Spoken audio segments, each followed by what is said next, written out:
All right, Andrew, we'll have you standing by, but now let's move to breaking news from Belle Isle, where a massive crowd has gathered for a march for peace in memory of the life of George Floyd. Yeah, we've seen large turnouts downtown all week. Today, though, the focus has, as you said, shifted to Belle Isle. We've got Jason Colthorpe downtown tonight. We'll get to him in just a minute. Let's start things off, though, with Larry Spruill, who is there on the island. Really large and powerful seeming gathering here, Larry. Yeah, Devin and Kimberly, that march just wrapped up just a few minutes ago, but I got to tell you, it was one of the largest turnouts of all the marches that I have seen since this past weekend. Now, we had video of that march just into our newsroom. As you can see, a very large crowd. MSP was out here. Detroit police were out here as well. City council members, Brenda Lawrence was out here. A lot of very prominent figures were out here just participating in the march. They were marching against silence in honor of George Floyd, the man who was killed in Minneapolis. They did not want to chant, but they did hold up posters with Black Lives Matter. They did have his name, George Floyd, Breonna Taylor. They did have that message out there as well, but they said they just wanted to remain peaceful, and they wanted to happen in silence and just showing his solidarity and his honor as well. Now, Jason Colbert, he is down live in downtown. He continues our team coverage. Jason, how are things looking down there? Well, Larry, we're already on the move today. This is the same group that's been marching the last few days, but usually they don't leave DPD headquarters until about 5:30. Well, today they got an early start. It started as a small group. They rallied, they got bigger, and all of a sudden they're walking. And we're headed down 3rd Street right now, and they are already disturbing the peace. And that's their goal, as it was relayed to me by an organizer yesterday. They're not peaceful. They're making noise. They're raising their voice to be heard, but they are nonviolent, and they've been that way for the last 4 days. We'll wait and see how this one plays out again tonight when we get close to 8 o'clock, and as this march makes its way through downtown Detroit. That's the scene in downtown. Jason Colthorpe, Local 4. We'll keep an eye there, and we'll get back to both Jason and Larry. But let's turn to our other big story that we're following at this hour, and that's Governor Whitmer giving the go-ahead to reopen salons and barbershops statewide, though not until June 15th.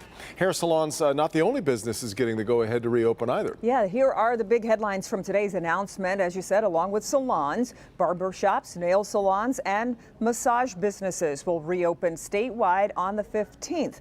Also up north and in the UP, movie theaters can reopen this coming Wednesday. That's always been our goal, to safely re-engage. So please do not drop your guard now. Because of the hard work and sacrifice that we've made, we're now able to make this re-engagement happen. So get ready, but stay vigilant. So now business owners have just a few days to get ready, and you can best believe they are going to be busy. Grant Herms spent the day getting reaction, and Grant, it's a mix of relief and anxiety. It really is. You know, opening salons just like this one have been sort of a political football over this crisis. So there's been a mix of happiness, anxiety, a little frustration, and of course relief. And of course those phones have been ringing off the hook. It's the announcement many have been waiting for. Hair and nail salons, gyms, and movie theaters allowed to reopen in the UP and Traverse City regions on June 10th, and allowing some other personal touch businesses to reopen statewide starting June 15th. The governor today apologizing to salon owners who were offended after she said Michiganders should Google how to cut hair. I know that some of my comments the other day about Googling it were taken as not in the way that I intended, and I apologize for that. Relief. Yeah. I'm very relieved. And I want to go back. In St. Clair Shores, salon owner Lisa Shotko says her phone hasn't stopped ringing. But I have over a couple hundred clients. They're popping off fast. But not on the list on the 15th are gyms and fitness centers. The governor saying today it could be several more weeks before they could reopen statewide. It's kind of a roller coaster ride emotionally, you know. Tara Castro is among the minority of gym owners. She supported the governor's stay-at-home order. But across the state, gyms and fitness centers have banded together to sue the governor for not including them on her reopening list. That lawsuit is still ongoing. But owners like Castro say she's also thinking about how her customers will react when gyms finally do reopen statewide. I think there's going to be a lot of nervousness about COVID, you know, just like what's safe, what isn't safe.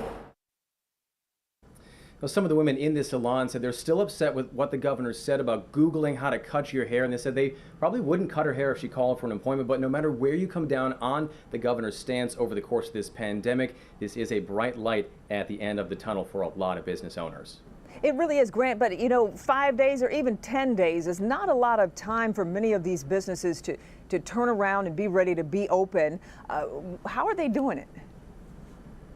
Kimberly, there is a list that the governor put out today of a checklist of sorts, a guideline list of sorts for businesses and how they can reopen. Now, coming up at 6 o'clock, we'll take you back inside this salon and that gym that we just showed you to show you how they're prepping for that massive influx of customers. Kimberly? Yeah, we'll be looking forward to it. Grant, we appreciate it. President Trump today declared victory with the new jobs report. U.S. unemployment surprisingly improving from 14.7% in April to 13.3% now. Yeah, also the U.S. economy added 2.5 million jobs in May. The president says the new numbers show the work of his administration is working. But this is outstanding what's happened today. Now, they thought the number would be a loss of 9 million jobs, and it was a gain of almost 3 million jobs. Nobody's ever seen anything. I think it was incredible in a couple of ways. Number one, the numbers are great, and this leads us on to a long period of growth. We'll go back to having the greatest economy anywhere in the world, nothing close. And I think we're going to have a very good upcoming few months.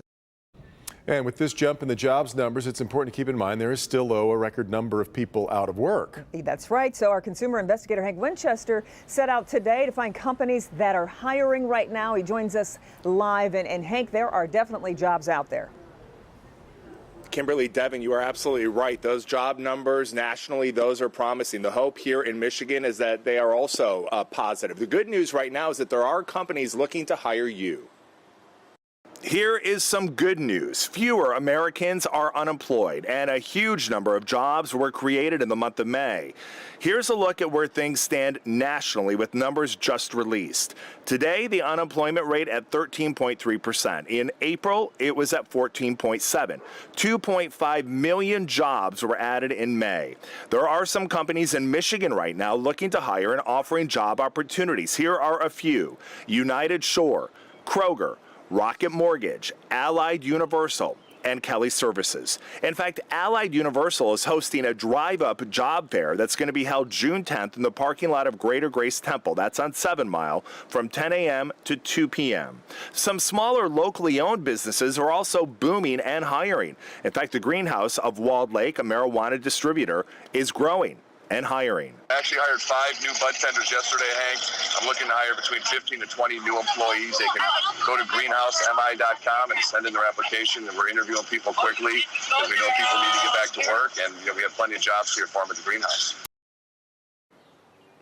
Good to see some companies here locally doing well. The reality is, though, many people, more than 1 million here in Michigan, have filed for unemployment, and many have had struggles and problems with the system. Tonight at 11, we're going to take a look at that. You're also going to learn why many lawmakers are asking the governor to make big changes at the top of Michigan's unemployment insurance agency. We'll have that story for you new tonight at 11 o'clock. We're live here. Hank Winchester, back to you. Okay, Hank, thank you. And with the new jobs numbers, it really helped stocks rally today. The Dow nearly 830 points up, and the S&P 500 and the NASDAQ closed up more than 2% to finish the day just below its record closing level from February the 19th. Now to today's coronavirus numbers here in Michigan. In the past 24 hours, 20 more people have lost their lives to the virus. 284 Michiganders have now newly tested positive. A dramatic development involving 2 studies, including one on hydroxychloroquine. That's the anti-malarial drug that was already at the center of so much controversy. Tonight, both studies have been retracted after the authors said they can no longer vouch for the accuracy of the data. The medical journal The Lancet retracting a large, widely publicized study about the use of hydroxychloroquine due to possible flaws in the research data. The study, published 2 weeks ago, found there was no benefit to COVID-19 patients from the drug and suggested it could increase the risk of heart arrhythmias and death. An independent review was launched to confirm the findings after several concerns were raised. The healthcare analytics company involved, named Surgisphere, would not provide access to all the data, saying that would violate client agreements and confidentiality requirements. As a result, the study authors, quote, can no longer vouch for the veracity of the primary data sources.